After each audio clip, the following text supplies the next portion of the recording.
நமது coin hub Tamil சேனலுக்கு உங்களை வரவேற்பதில் நான் மிக்க மகிழ்ச்சி அடைகிறேன். வரலாற்று சிறப்புமிக்க அரிதான நாணயங்கள் வரிசையில் இன்று ₹1 காப்பர் நிக்கல் உலோகத்தில் வெளியிடப்பட்ட ஸ்மால் ஃபார்மர்ஸ் எஃப்எஃப் சீரிஸ் 1987 வெளியிடப்பட்ட நாணயத்தை பற்றி பார்ப்போம் நண்பர்களே. அரசாங்கம் நினைவு நாணயங்களை வெளியிடும் போதும் அந்த நாணயத்தில் ஏதாவது ஒரு முக்கியத்துவ வரலாற்று பின்னணியை வைத்துதான் நாணயங்களை அரசாங்கம் நினைவு நாணயங்களை வெளியிடுகின்றன. அந்த வகையில் வெளியிடப்பட்ட நினைவு நாணயமான ஸ்மால் ஃபார்மர்ஸ் நாணயத்தை பற்றி பார்ப்போம் நண்பர்களே. ஒவ்வொரு ஆண்டும் அக்டோபர் 16 உலக உணவு தினமாக உலக நாடுகள் கொண்டாடுகின்றன. அந்த வகையில் 1987 7வது உலக உணவுகள் தினம் கொண்டாடப்பட்டது. இந்த கொண்டாட்டத்தில் முக்கிய கருப்பொருளாக சிறு விவசாயிகள் மேம்பாட்டினை ஸ்மால் ஃபார்மர்ஸ் மேம்பாட்டினை மையமாக கொண்டாடப்பட்டது. மைய கருத்தாக வைத்து அந்த கொண்டாடினார்கள். இந்த சிறப்பிக்கும் வகையில் இந்திய அரசாங்கம் ₹1 இந்த ஸ்மால் ஃபார்மர்ஸ் நாணயத்தை இதன் சிறப்பு நாணயமாக அரசாங்கம் வெளியிட்டது நண்பர்களே. மக்களுடைய பொது புழக்கத்திற்கு வெளியிட்டது. ஏதாவது கருப்பொருளை மையமாக வைத்துதான் நினைவு நாணயங்கள் அரசாங்கம் வெளியிடப்படுகின்றன.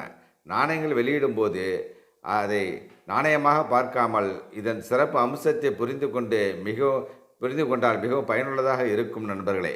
இந்த நாணயம் ₹1 1987 காப்பர் நில உலோகத்தில் வெளியிடப்பட்டது.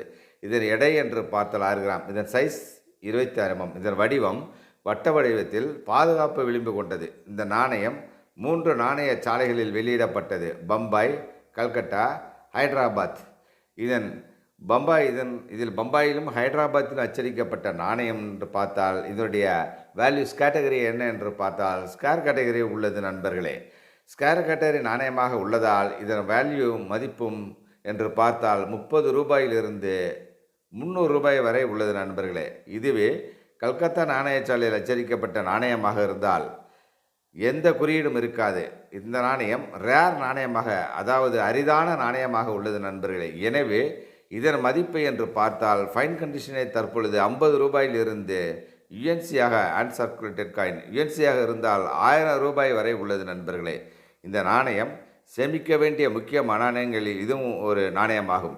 இப்பொழுது ஸ்கேர் கேட்டகரி உள்ள நாணயம் வருங்காலத்தில் அது ரேர் நாணயமாக அமையலாம். எனவே எந்த நாணயச்சாலைகளாக இருந்தாலும் நீங்கள் சேமித்து வைத்தால் மிகவும் நன்றாக இருக்கும் நண்பர்களே.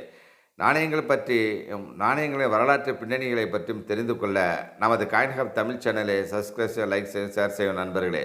நன்றி, வணக்கம் நண்பர்களே.